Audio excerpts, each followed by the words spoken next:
César Franck was born in the Low Countries, but he spent most of his career in France, and particularly in Paris, so he's often considered, and quite legitimately, to be a French composer.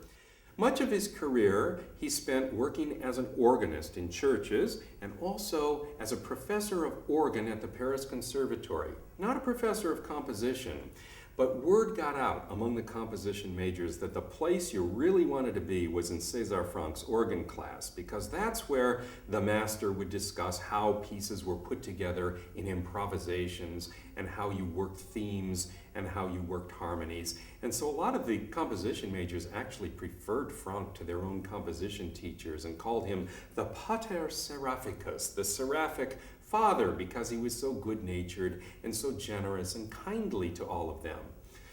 Well, because Franck was very busy as a working musician and as a professor, I think that he maybe didn't quite have all the time we would have wished for his compositions, but he left a goodly body of work nonetheless, and many of the best of them waited until the very last decade of his life. In fact, his symphony in D minor, it's the only symphony that he wrote, was from only about a year and a half before he passed away.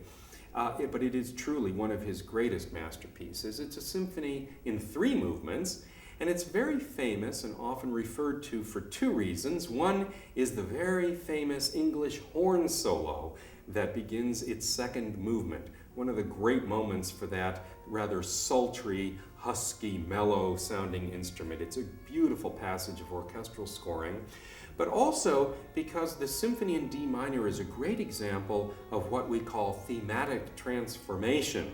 So it was Franck's style to devise a theme that would be the overriding theme of the whole symphony, and then he would change it by nips and tucks as the piece progressed, so that it would kind of assume a slightly new guise when it would reappear. And that's how it is in this symphony. We can listen to the symphony by tracing the principal theme as it wends its way through different transformations all the way to the jubilant, triumphant end.